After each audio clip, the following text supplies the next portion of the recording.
Charlotte's had a good year. UTSA had a really good year last year. UAB's had some solid years and fought Miami pretty well last year. I just feel like there's a couple other teams they could have tried to pull in, like a Coastal Carolina or Appalachian State or Arkansas State even from the Sun Belt, but hey, whatever works for them, fine. And also some of that is going to cause some FCS teams, or if you're older fans, Division 1 AA teams to move up to the FBS or Division 1 single A. James Madison has become a powerhouse in the FCS, will play the 2022 season as an FBS independent, and then join the Sun Belt Conference in 2023. Similar fashion, but a little different case here. Sam Houston State and Jacksonville State are also moving up, and they will join Conference USA in 2023. And 2022 will serve as a transitioning period for them where they will stay in their FCS conferences but will be ineligible for postseason play. And I'm just realizing this off the top of my head here that sure, these teams have been really good in the FCS, but it would also make a ton of sense for North Dakota State to move up a level after all the domination they've had winning championships at the FCS level. I'm a little surprised that nobody picked them up there. I mean, they could make sense in the Big 12. They could make sense in the Mountain West. They could make sense in the Pac-12, even the Big 10, or even the American Athletic Conference, which is all over the map. So I'm a little surprised that those guys aren't moving up, but I think it's coming soon. In other FCS news, Idaho State assistant coach Devontae Neal has been arrested and charged with first-degree murder, among other charges that stem from a drive-by shooting that took place in Arizona in 2017. The Idaho State job was his first collegiate coaching job, and he's been placed on administrative leave, and the expectation is that they are starting the termination process for his employment, or more accurately, unemployment. The future sites for the Army-Navy football game have been announced through 2027. We already knew that this year's game in 2022 is going to be in Philadelphia. 2023 has been announced as Foxborough, Gillette Stadium, where the Patriots play. Washington, D.C. will host in 2024. Baltimore in 2025. MetLife Stadium in New Jersey, where the Jets and Giants play, is 2026 site. And 2027 will return to Philadelphia. I think it's great that they're moving this game around to get more cities involved to see these teams play. Not a lot of Army and Navy games are on national TV or primetime viewing, and to have a standalone game after everyone else finishes was a great tradition that they've always had, and it's great to see them get the chance to showcase future leaders and those who have or will serve our country and give them a chance to take center stage in a big city in a competitive game and get a chance to play on NFL fields, because a lot of them don't end up going to the NFL, at least in recent years, but there are a few exceptions to that. College basketball, Arizona has given men's coach Tommy Lloyd a 5-year contract extension with a $1 million raise in salary. The contract runs through 2027 and will pay him $19 million in total. Lloyd led the Wildcats to a 33-4 season in his first year with the team and won the National Coach of the Year. It was Arizona's best season since 2003, and now he's rightfully getting rewarded. They came out of nowhere, developed talent. You got Ben Mathurin, who's most likely a top 10 pick in next week's NBA draft. I'm forgetting the big guy's name, but he's also, if he's in the draft, he's got a chance to get drafted, but if he's come back, that's fine. And they became one of the country's best teams after Sean Miller left, steadying that ship with all the turmoil from the allegations they were facing and recruiting violations and whatever it was. He did a great job getting them back to what they should be, which is a competitive, nationally relevant team, and he deserves every bit of that contract extension and could be there for a very long time if things continue to go the way they've been going. To the NFL, we have a little bit of an update in the Deshaun Watson situation. I think the last time we talked about this, there were 22 open lawsuits against him. I believe there are now 24. Again, I have no idea what kind of research the Cleveland Browns did before making the trade with Houston. I saw rumored articles about the trade possibly being rescinded, but I don't know how plausible that could possibly be. To my knowledge, there's no way they can go back on that.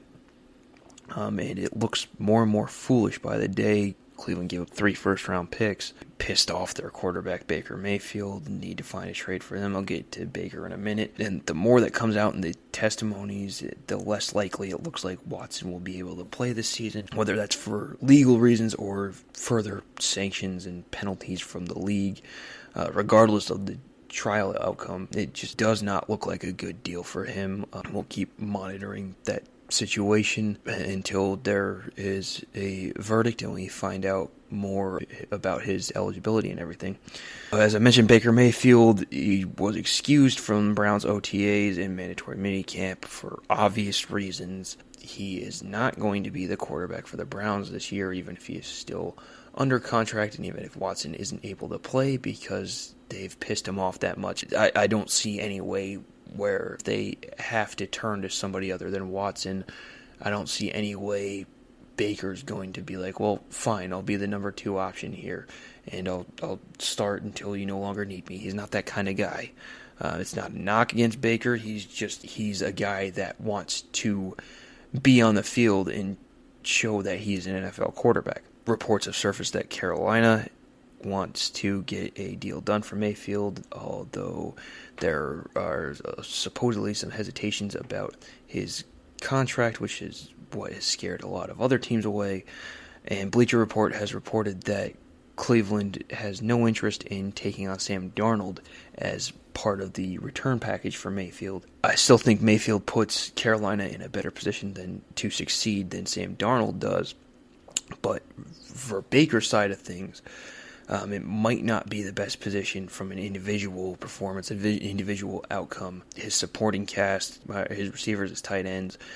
You have Christian McCaffrey at running back, but there's nobody else around him that's shown, well, maybe DJ Moore a little bit. There's nobody else around him on that offense that's shown that they are a legitimate NFL caliber weapon. Plus, that offensive line is not great. He's going to face a lot more pressure. The options have basically boiled down to Carolina and Seattle, and Carolina's the only team that we've heard anything about recently. Both those teams could use Baker. Neither one of those teams is going to put Baker in a great position. I think he's got better skill players if he goes to Seattle, but the protection in front of him is at either spot is not as good as what he has in Cleveland right now, even though Cleveland, not necessarily a great offensive line, but it's better than those two teams. The Los Angeles Rams have reached an agreement with star wide receiver Cooper Kupp on a new contract. It's a 3-year extension worth up to $80 million, and it keeps the Super Bowl MVP in Los Angeles through the 2026 season. He came close to breaking Calvin Johnson's single-season receiving yards record last year and has become one of the elite young receivers in the NFL. With Allen Robinson in the fold and an improved offense and what may end up being an improved Matthew Stafford, although he didn't need to improve that much, he's going to be in for another big year, and he could post even bigger numbers this year when defenses aren't able to key in as much on him when trying to stop the Rams' offense. Pittsburgh Steelers also handed out a contract extension, All-Pro safety Micah Fitzpatrick, making him the highest paid safety in the NFL on a 4-year deal, $73.6 million. This is being traded to the Steelers a couple of years ago from the Dolphins. He's shown that he's a missing piece for an otherwise elite defense, although you could make an argument that the linebackers could use some improvements as well, but that's a different point. That's a point for another day. Fitzpatrick is a star on the back end and has, like I said, already multiple All-Pro selections in his career. He's still only 25 years old. He's got a lot of football left to play, and we saw how bad the Steelers secondary was before he got there without that all-pro caliber safety in the middle of the field. So locking him up for the foreseeable future and making him a focal point in the defense was a no-brainer, especially with his youth and potential and the difference that he makes on that defense. The Denver Broncos have new ownership. The deal still needs to be reviewed, but there were 5 groups reportedly competing for the team ownership, and it was sold last week to the Walton Penner Group, which is made up of members of the Walton family that owns and created Walmart. The sale was for $4.65 billion, which is a new record for a North American franchise, topping the 2020 sale of the New York Mets, which was almost $2.5 billion. So they've topped that by a little over $2 billion. And I believe the biggest globally was a $5 billion purchase in the Premier League over in Europe. Major League Soccer has entered a historic streaming agreement with Apple TV+. It's a 10-year deal that will allow fans beginning in 2023 to see all the matches from the MLS through the Apple TV app without any local blackouts or restrictions. The agreement comes with some other stipulations in there as well. New featured content for MLS through Apple TV+, and this is a huge deal because the bigger leagues aren't really making the move to making every game legally streamable on a lot of these sites, but you've seen streaming companies pivoting towards having live sports and making sure that people know they have live sports. Apple TV has Major League Baseball games from time to time, although you don't get to pick what game it is. This deal, I think, opens a door for the other leagues doing something similar, and speaking as an out-of-market fan myself, it would be a big advancement if we could get all these leagues to make our out-of-market teams available to watch whenever they're playing, like the MLS is about to do. Obviously, you'll have to see what kind of success and what kind of monetary value and everything they get out of that, especially since Sunday Ticket, the NFL has a lot at stake with the money and the value around that. And people bidding for those rights. If Apple TV could get those rights, that would be awesome, based on everything that they've been doing in their sports and making things more available to everybody. This was going to be the Q&A segment, but we have no questions, so submit your questions to our Facebook and Twitter for the next show. I'll be posting on Twitter and Facebook to remind you, but that's going to be it for this week's show. You can check out some of my other work on the Ultimate Sports Networks and on the Football Savant blog and Football Savant podcast if you're interested. Thanks again for tuning in, and be sure to follow and subscribe, and I will be back with a new episode of Travis on Sports at some point next week.